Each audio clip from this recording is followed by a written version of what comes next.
Sir, ये मरियम नवाज शरीफ साहबा की बात सुन के कि बैसाखियों की जरूरत ना पड़े, ऐसा लगता है कि मुस्लिम लीग नून आजाद अक्सरियत उनको नजर नहीं आ रही। नजर यही आ रहा है कि 60, 70, 80 सीटें ही हैं मुस्लिम लीग नून की इलेक्शन में। देखिए, पहली बात तो यह है काशिफ कि हमें सब कुछ नजर आ रहा है। हम तो चौथी मरतबा अल्लाह के फजल करम से, नीली छतरी वाले के करम से चौथी मरतबा वजीर आजम बनने जा रहे हैं। ये अवाम का मूड बता रहा है। मैं भी अभी गली सड़कों मोहल्लों से होता हुआ आपके इस चैनल में पहुंच गया हूं और बात कर रहा हूं आपसे। तो सुबह 9:30 से हम निकले हुए हैं। तो हम नोटिफिकेशन के जरिए ना तो मियाँ नवाज शरीफ MNA बनने जा रहे हैं, ना हम MNA बनने जा रहे हैं, ना वो वजीर आजम बनने जा रहे हैं, बल्कि वो अवाम की वोट की ताकत से बनने जा रहे हैं। अब ये बात तो हमने कहनी है जो मरियम साहिबा ने कही है, वो इसलिए कहनी है कि लोगों और आपने ये भी कहना है कि आप वजीर आजम बनने जा रहे हैं। ये भी तो आपने कहना ही है ना। हर पॉलिटिकल पार्टी बाहर निकल के कहना ही है ना। तो अब क्या कहेंगे नहीं बनने जा रहे हैं?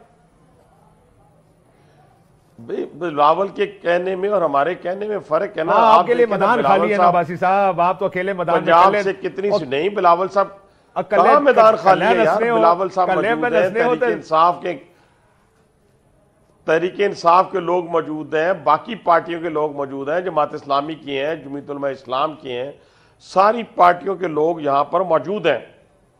अब इशू ये है, जरा बात अगर आप मुझे करने दें तो फिर तो आपको आंसर मिल जाएगा। आपने क्वेश्चन किया है, देखें भाई साहब, वैसे एक बात बता दूं, आज मुस्लिम लीग नून के लीडर की हैसियत से हम आपसे बात करें, जरा सियासत पे बात करेंगे। इलेक्शन कैंपेन आप करके भी आए हैं, आगे जाके भी करेंगे। इलेक्शन कैंपेन नहीं है। हाँ जी, नहीं यार, क्या हो गया? आप तो बुरा मना गए यार। बिल्कुल भी नहीं। मैंने क्या कहा? कुछ नहीं, मैंने ये कहा है कि मरियम बीबी ने जो बात की है वो बिल्कुल सच कही है कि उन्होंने हर सूरत ये कहा है लोगों को कि आप अक्सरियत दें। आप अक्सरियत देंगे तो हम अपने फैसले, अपना विजन इंप्लीमेंट कर सकेंगे। अगर सादा अक्सरियत नहीं होगी तो आप किस तरीके से, आपको कोई ना कोई इत्तेहादी बनाने पड़ेंगे, और इत्तेहादी बनाने की सूरत में, हुकूमत बनाने की सूरत में आप मुकम्मल तौर पे जो मियाँ नवाज शरीफ का विजन है उसको इंप्लीमेंट नहीं कर सके, ना खारजा पॉलिसी के ऊपर, ना इंटरनल पॉलिसी के ऊपर। तो इसलिए लोग, सर ये खदशा है कि आपको सादा अक्सरियत नहीं मिल रही है। भाई साहब, मैं जरा आपके सामने सुहेल बड़ाई साहब का एक कॉलम पढ़ देता हूं, पढ़ता नहीं उसकी। उनका यह कहना कि अंदाजा लगाया गया कि 70 से 80 नशिस्तें नून लीग की और 50 से 60 नशिस्तें पाकिस्तान पीपल्स पार्टी की हैं। इसी कॉलम में आज ही जो छपा है वो लिखते हैं, आप कहा जा रहा है कि ताकत का तवाजुन आजाद उम्मीदवारों के हक में आ रहा है।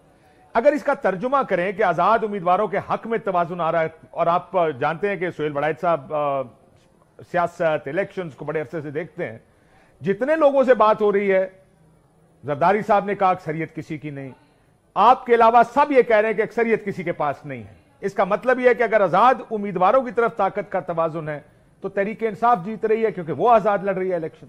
मुस्लिम लीग नून तो नहीं आगे होगी।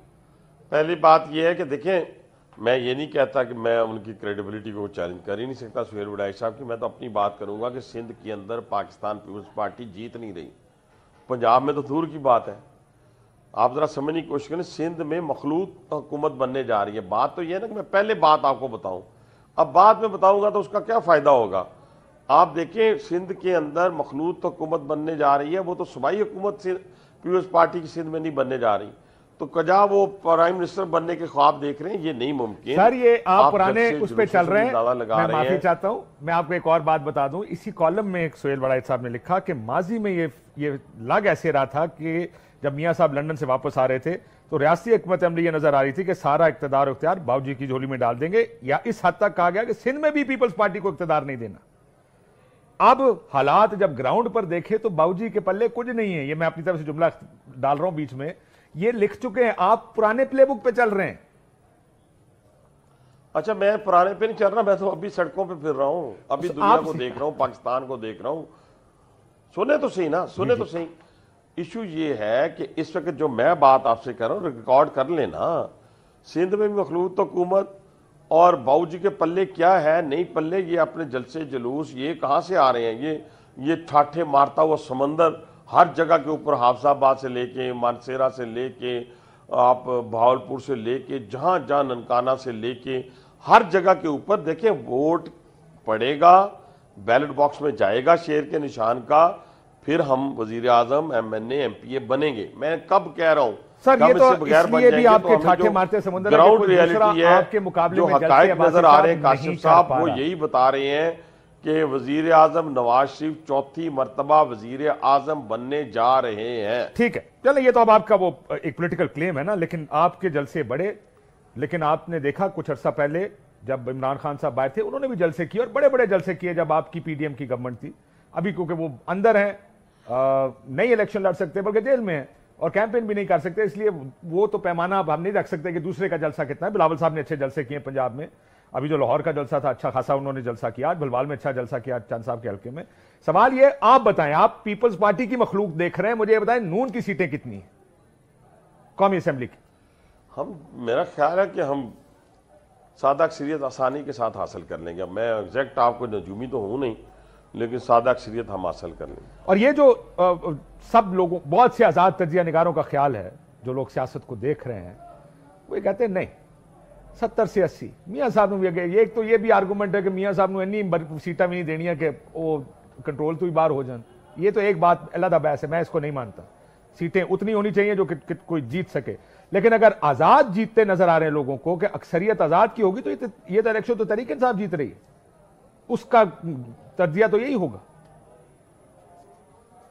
देखिए ना, मुझे तो कहीं नजर नहीं आ रही। मैं तो इस शहर के अंदर रावलपिंडी जहां से वो 2 दफा जीते हैं, यहाँ पे जितने उनके लोग हैं वो हमारी पार्टी के अंदर शमूलियत अख्तियार कर रहे हैं, पाकिस्तान मुस्लिम लीग नवाज के साथ मेरी हमायत का ऐलान कर रहे हैं। पूरी पख्तून बेल्ट जो है ढोकरत्ता से लेके फैजाबाद तक, वो सारे सादात फैमिली, सारी आम फैमिलीज, मलिक फैमिलीज, अमान फैमिलीज, मतलब कि बुला कर, मैं अभी एक राजा फैमिली से ढोकस्सू में उन्होंने ऐलान किया है, जितनी फैमिलीज हैं खुद बुला कर इज्जत, एहतराम और मोहब्बत दे रहे हैं।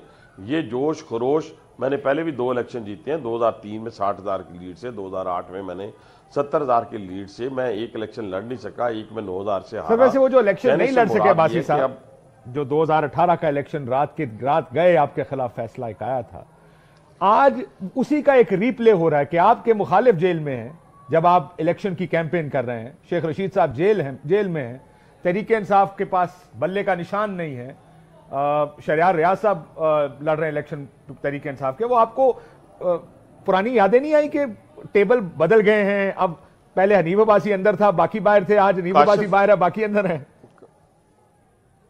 अपना काशिफ, पहली बात है मेरे और उनकी टोटली डिफरेंट है। मैंने तो, आपको याद होगा, बार बार जब मैं सुरखरू भी हुआ इस मुकदमे से, तो मैंने यही कहा कि मैं किसी को अंदर नहीं देखना चाहता। मैं चाहता हूं कि हर बंदा मुकाबले में हो और मैं इलेक्शन लड़ूं, जिसको अल्लाह इज्जत दे वो जीत जाए। मैं तो बड़ी आजिज़ी के साथ बात कर रहा हूं, लेकिन कुछ हकायक कुछ और है।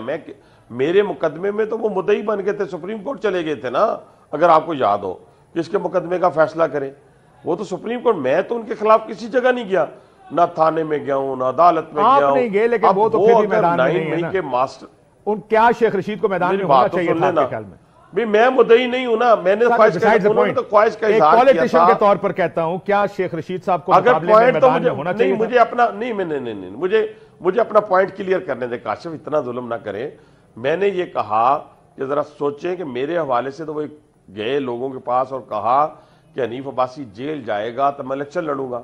मैंने तो ये नहीं कहा किसी जगह जाके, मैंने तो ये कहा कि ये बाहर रहें ताकि मैं इलेक्शन लड़ूं।